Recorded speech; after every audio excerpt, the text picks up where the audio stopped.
The Radio Memories Network is brought to you in part by Liberated Syndication, podcast publishing made easy, libsyn.com. That's LIBSYN.com. Continuing America's love affair with comedy and those lovable characters that made us laugh. We now go back to the early days of radio comedy and our imaginations with our featured comedy presentation. Now for this week's episode of The Halls of Ivy.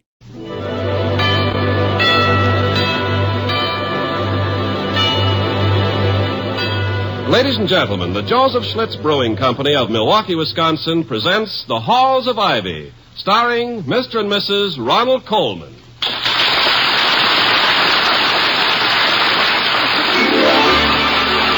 I was curious.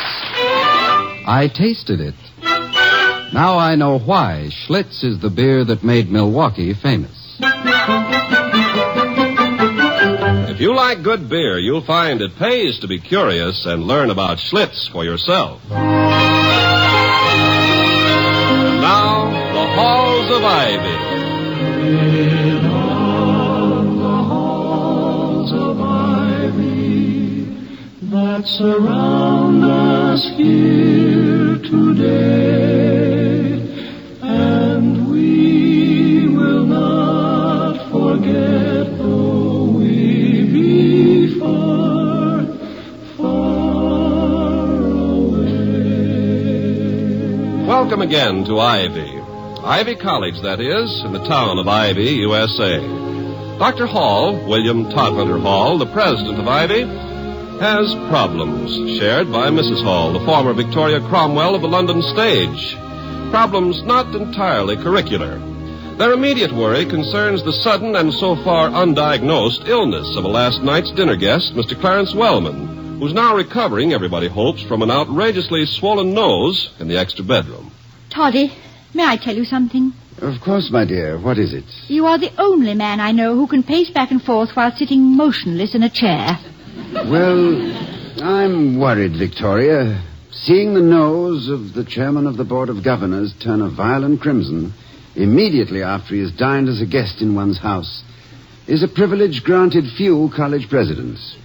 I say privilege in the sense that seeing the Grand Canyon at sunset is a privilege. Do you think Penny did something to his gluten bread? There's nothing you can do to gluten bread. You either eat it or throw it away. So. But Mr. Wellman's illness distresses me. He and I have clashed over policy ever since his election to the board, and he's almost certain now, consciously or unconsciously, to lay both his nose and his stomach squarely at my door. Well, really? Well, you know what I mean. Do you suppose he'll recover in time to participate in the Charter Day ceremony? I doubt it. He'd never have stayed here all night unless he really felt awful, and his nose looked it. Couldn't you postpone it for a while? Postpone the Charter Day ceremony? Yes. Why must it begin precisely at 10 o'clock? Well, for the same reason that the guards at Buckingham Palace wear those towering bearskins instead of our freshman beanies. It's traditional. Now It's been for this traditional week's for the episode Charter of The Day Halls of ceremony Ivy. to begin at 10 ever since that morning back in 1640, when the governor of the colony granted a small group of pirates, smugglers, and slave dealers the right to found the college for the propagation of all virtues. Virtues which, by the way, if practiced by the founders, would have kept them much too poor to do anything of the sort. Now, I Lost the thread? I seem to have lost the entire spool. Yes. I was discussing tradition. Now, I hold no brief for tradition as such, but there are some traditions which are valuable and should, I feel, be maintained. Especially in these days, when the notion prevails that the highest aim of all human endeavor is to guess correctly, for a fabulous prize, the name of some popular song. I also... Excuse me, sir. Oh, what is it, Penny? A young man at the door. Says he's a photographer from some picture magazine. Oh, yes. Have him come in. Yes, sir. A photographer? Yes. The publishers phoned yesterday and asked if they could send someone to take pictures for an early issue. In addition to shots of the ceremony, they want a few of me. You know, the sort of thing, the president of Ivy having breakfast, donning his cap and gown, and Silly, of course, and a bother, but perhaps of value to the school. Shall I leave? Oh, no, not at all. I don't think you'll disturb him. He'll merely photograph me at this end of the room. Where are my cap and gown? On the chair behind you. Do I look all right? Like the very model of a college president. Dr. Hall? Yes, good morning. I'm Luther Bland of Exposure Magazine. Of course. How do you do? Victoria, may I introduce Mr. Bland? Mr. Bland? Vicky Cromwell, isn't it? Why, yes. Well, that is, I was before you. I was in love with you once for a whole week. How nice. When you entertained the troops at Anzio. Oh, you don't remember me, of course, but I can still hear you singing, "Cool ain't I the one, though." Mr. Bland, I was thinking that if you did come here to take pictures... Oh, yes, sir. Perhaps one of me is standing here, near the window. Would you mind raising the blind, sir, for a bit more light? Yes, sir. Now, how's that? Swell. Now, Mrs. Hall, if I could trouble you for a smile. Like this? Yes. Dr. Hall, you're throwing a shadow on her. Perhaps if you stood behind me. Oh, yes, of course. Good. Now, hold it, Mrs. Hall. Now, this might make a good one. One of me sitting at the table. Mrs. Here. Hall, I'd like one of you... Well, one of you with your eyes sort of crinkling above the rim of the coffee cup. How's this? Dr. Hall. Yes? If you held back the curtain, there would be a better highlight in her hair. Good. But stand back a bit further or you'll be in the frame. Yes, we mustn't have that, must we? A bit more crinkle, Mrs. Hall. Good. That's a very nice camera you have. I even remember the dress you wore at Anzio. Well, it was intended that everyone should. I used to own a camera.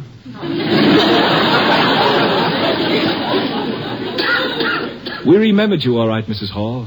The dress and everything in it. I'm very flattered, Mr. Bland. It was a Brownie box camera. First prize for Sunday school attendance.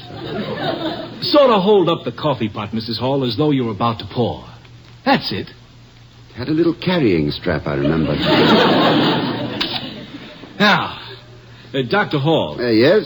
How about one of you? Well, if you have any film left, Well, one of you with Mrs. Hall. Now, let's see now. Suppose she sort of fixes your tie. Oh, like this? Exactly. I think I'll shoot it over Dr. Hall's shoulder. No, don't turn your head around to me, sir. Look at her. Yeah, Bill. If I may suggest a caption, the former Miss Victoria Cromwell, star of English stage and friend. Well, I think that will give me all we need on this angle. Really? All you need? Mm-hmm. Now, sir, can you tell me something about the ceremony itself so I'll have an idea on how to plan my shots? Well, at 9:55, there will be a knock at my front door. Mm-hmm. It'll be a messenger from the chief proctor. Customarily, the messenger is the youngest member of the student body. Who is it this year? A prodigy named Merton Savada, who is, I believe, not quite 14. A freshman at 13? No, not a freshman. He is at present working for his master's degree. He took his A.B. at Columbia last year. Then, at 10 o'clock, the procession will come to a halt in front of this house. And the chief proctor will knock upon the door 3 times with his staff of office. Your readers may be interested in a picture of that staff, because picture magazines do have readers, don't they? I think some of our subscribers can read. Yes. Well, the proctor's staff was fashioned from the limb of a walnut tree. Mm-hmm. Sent as a gift by the University of Paris and brought to this country by Benjamin Franklin. At the knock, I open the door and, accompanied by the chairman of the board, stand on the front steps. At our appearance, a tenor soloist sings Gaudium Esigiter a cappella. It's really very impressive, Mr. Bland. I get a lump in my throat every time I see it. Well, then the chairman of the board takes his place at the head of the procession and leads it to the chapel. I follow. Once there, several hymns, a few speeches, the reading of the charter, and it's all over. Well, it sounds most interesting, Doctor. Thanks very much for your help, sir. I'll be going over to the North Gate now. Yes, I hope I didn't spoil any of your pictures by getting my shadow into them. I don't think so. I was pretty careful. Goodbye, Mrs. Hall. Wonderful to have seen you again. Well, thank you. Thank you very much. Right. Goodbye. Goodbye. Oh, what a nice young man. How well you describe the Charter Day, Toddy. There's so many things that puzzle me about these school ceremonies. You always manage to make them so clear. Well, thank you, but what sort of things, Vicky? Well, for instance, why is it that ceremony where you award the diplomas called commencement when it always comes at the end of the school year? That's a very good question. I thought so. Well, commencement, as everyone knows. You know, Vicky, I have a theory about Mr. Wellman's nose. I suspect that it's the result of simple, ordinary stage fright. Stage fright? Yes. I think that he is so terrified at making his speech at the Charter Day ceremonies that his subconscious mind has come rushing to his aid with a geranium effect on his nose. He wants to be excused from speaking and doesn't even realize it. Well, I certainly know a lot of ways to treat stage fright. For example? Well, it's all a matter of psychology. Every actress is a practicing psychologist, you know, whether she knows it or not. Yes, but in Mr. Wellman's case... In Mr. Wellman's case, we must first make up our minds that we will simply ignore his nose. That's quite a hurdle, Victoria. It's a bit like asking a traveling architect to ignore the Taj Mahal. Nevertheless, dear, we must not concentrate on the very thing we're trying to relieve. In his case, his nose. Well, what do we concentrate on? If I may end a sentence with a preposition, and in my own home, I think I may. We must not refer to his nose. We must build up his confidence in himself with praise. We must say nice things to him. What can we say nice about Mr. Wellman?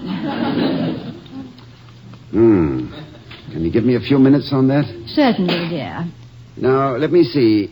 I have never seen him actually kick a dog.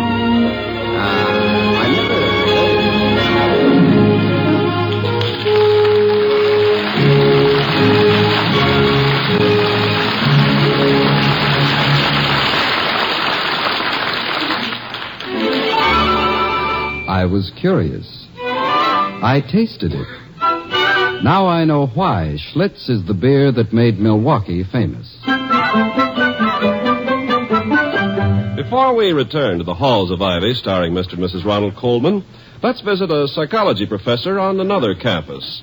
He wants to tell you how scientific curiosity led him to make a pleasant discovery. Well, I'm a professor, all right, but not the absent-minded variety.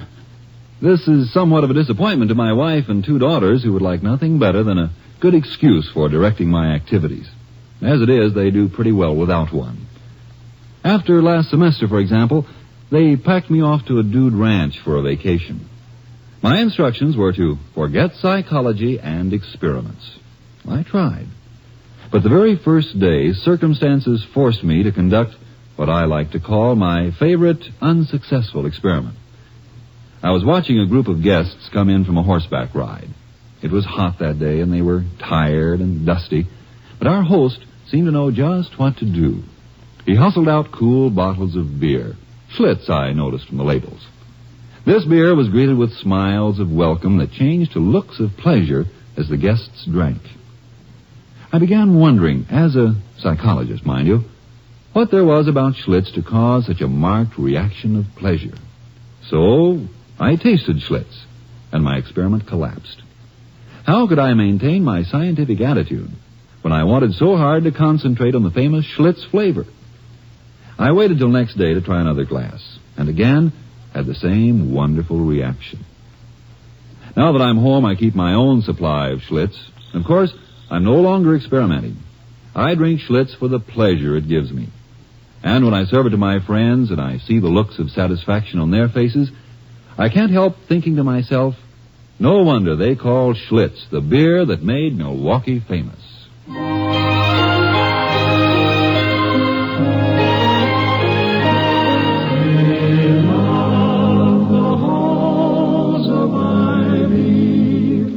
That surround us here today.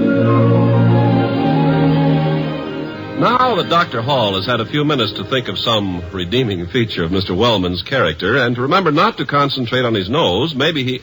No, too late. Here's the subject himself. Good morning, Mr. Wellman. Good morning, Mr. Wellman. Good morning to you both. Won't you sit down? Thank you. Is there something amiss with my necktie? You both keep staring at me. No. It's a very handsome necktie. I was admiring it.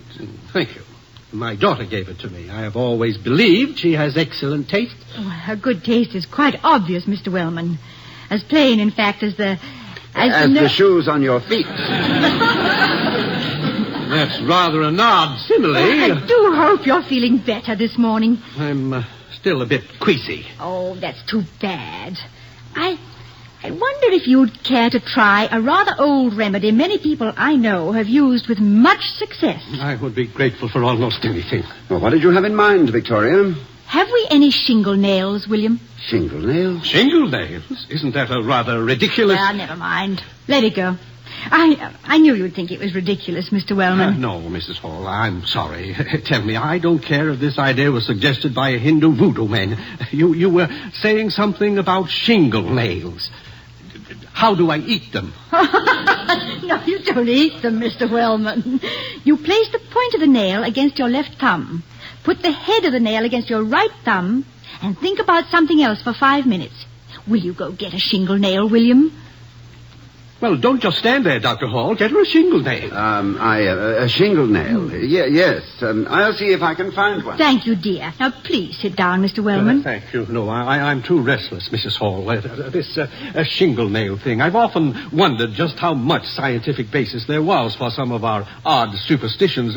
Perhaps this shingle nail business has some magnetic property that, now steel now, and electric, negative, and positive, and all that. Yeah, well, I wouldn't be a bit surprised. I'm sorry, Vicky, but I couldn't find a shingle nail. But here's a horseshoe nail. Would that do? Wonderful, William. Simply wonderful. It really takes a horseshoe nail. I had no idea there was one in the house. But I think a shingle nail is a good thing to have in reserve, just in case. Take another look, will you, please? Yes, I'll be very glad to. That's a dear. I think I know exactly what you want. Yeah. Well, let me take the nail, Mrs. Hall. How do I hold it? Like this? No. The point against the left thumb. That's it. Now the head against the right thumb. Now just hold it. We just talk. Get your mind off it.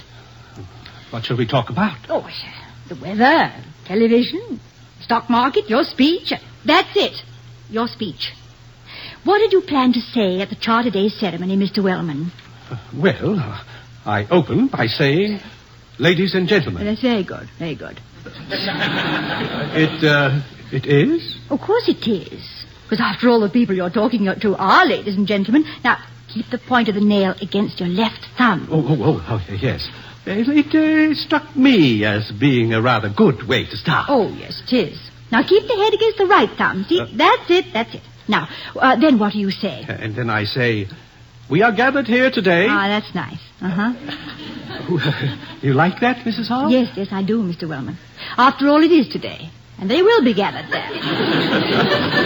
It has something of the truth and simplicity of the Gettysburg Address.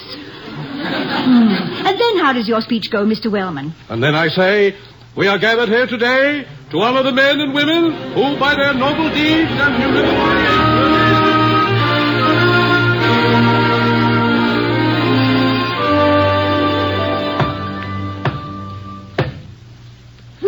The door. Yes, dear, I heard it. But that's your cue. Yes. I mean, you're on. Vicky, I may be on, but I prefer to have the reminder couched in slightly more formal terms. This is an occasion of some importance. May I go with you? Of course. Well, I'll just stand here off stage and watch. Well, it's funny, I thought... Good morning, sir. Oh, there you are, down there. Good morning, sir. Good morning, Master Scholar. It is my pleasure, sir, as well as my duty to inform you that I bear a message from the Chief Proctor. What is the message, Master Scholar? Sir, the faculty and the students escorting the charter bearing the seal of the colony are approaching. Thank you, Master Scholar, and good morning. Good morning to you, sir. Now, shouldn't you be getting ready? Well, the procession will take a little time to get here, but I should get started. Let me help you on with your robe, Toddy. Now, there, that's it. Oh, you do look pretty. Thank you, my dear. Where is Mr. Wellman? Has your medicine cured him? I think so. He told me so himself. Oh, he wouldn't miss the boat. Not that I'm against boat missing. In fact, darling, I like people who miss boats. Well, if that's a personal reference, my dear, missing a boat was the most intelligent thing I ever did. Young Professor Hall on board ship with only a few minutes remaining of his 5 months sabbatical in England. His last few dollars invested in a passage from Southampton back home to New York. And his emotions invested in a beautiful actress whom he would probably never see again.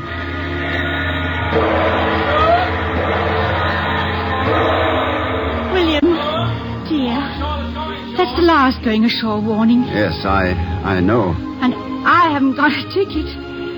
So if you don't mind letting go of me, I'd better be... Oh, that can't possibly be the last warning. They must give several. Good heavens, they don't expect people to dash aboard, hand somebody a basket of fruit and dash off again. Oh, Vicky, I wish they'd play something a little less sentimental, don't you? Yes. It's difficult enough to wish a friend goodbye on New Year's Eve.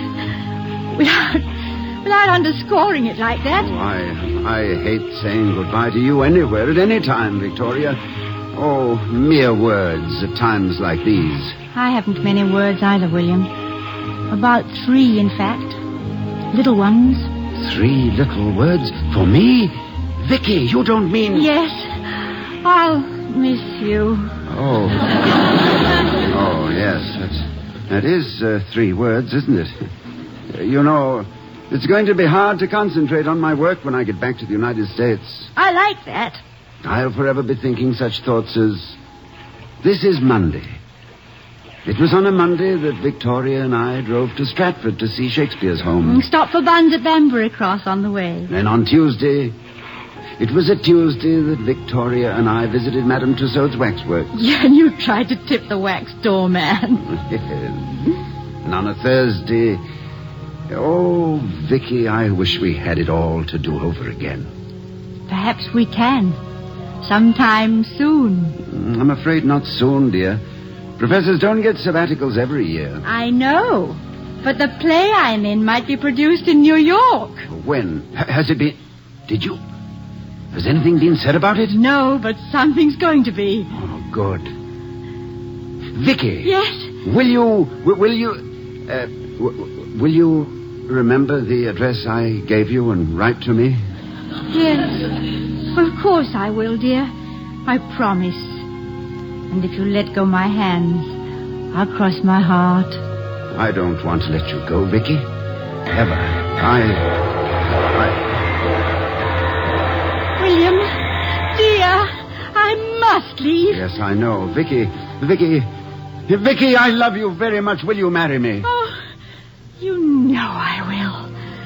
I thought you were going to leave without asking me. I almost did. Oh, darling.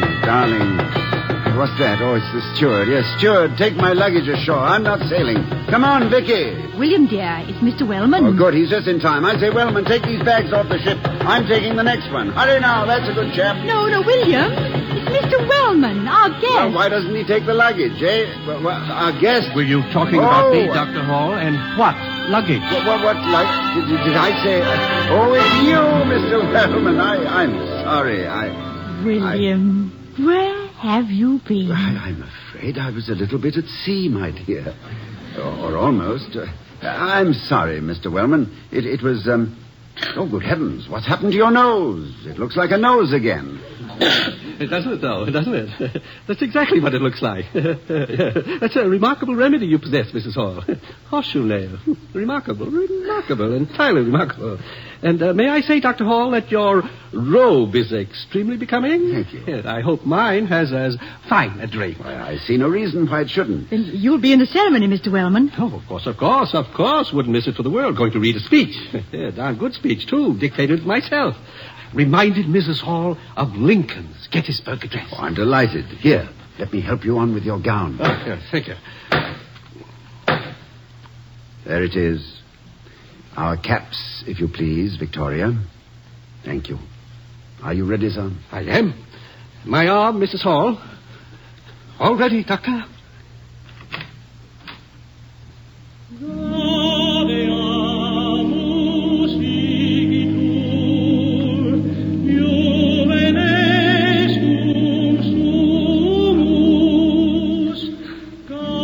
What are you thinking, Toddy? What I always think when I hear that sound. Socrates questioning the Athenian youth. Renaissance students obtaining licenses to beg their way through college. Dr. Einstein playing his violin, safe on the campus at Princeton instead of being a bit of charred bone at Buchenwald or Auschwitz. Sir Francis Bacon catching the cold from which he died by stuffing a fowl with snow to test the theory of refrigeration. And astronomers alone in observatories on cold and starry nights. And the inscription carved above the library entrance, "You shall know the truth, and the truth will make you free." Vicky, look. There goes Wellman. What the devil was that shingle nonsense you gave him? Well, it isn't nonsense if it works, dear.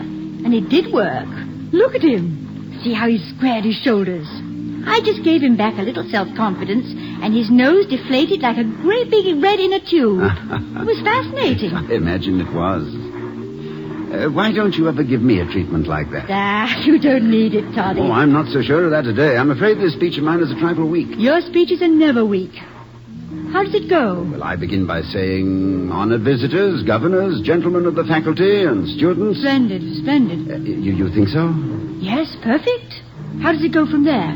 Well, then I say, having but recently been reappointed as president of Ivy College... Oh, William, that's wonderful. Because you were just recently appointed.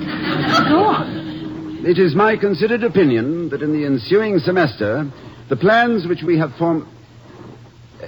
maybe this speech is better than I thought. Mm-hmm. Anyway, after that, I say... Yes, dear? You can even do it without a nail, can't you?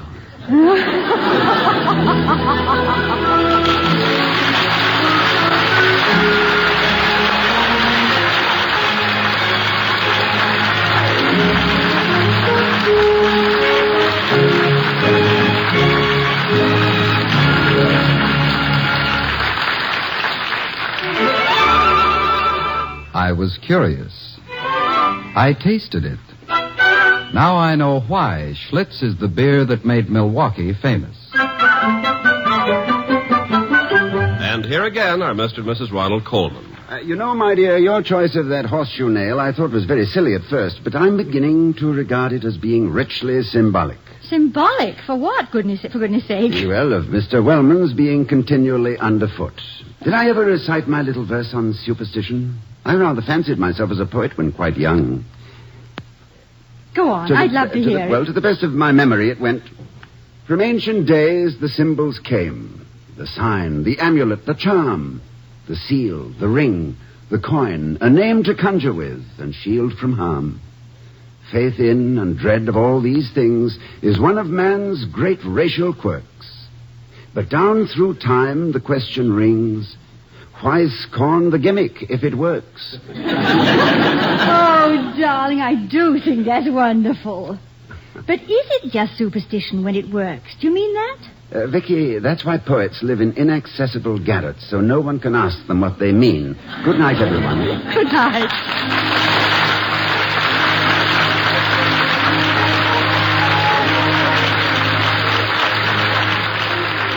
We'll be seeing you next week at this time at the Halls of Ivy, starring Mr. and Mrs. Ronald Coleman. The other players were Herbert Butterfield, Gloria Gordon, Peter Leeds, and Henry Blair. Tonight's script was written by Walter Brown Newman and Don Quinn. Our music was composed and conducted by Henry Russell. The Halls of Ivy was created by Don Quinn, directed by Nat Wolfe, and presented by the Joseph Schlitz Brewing Company of Milwaukee, Wisconsin. Ken Carpenter speaking. Oh, we love the halls of ivy that surround us here today, and we will not forget though we be far, far away.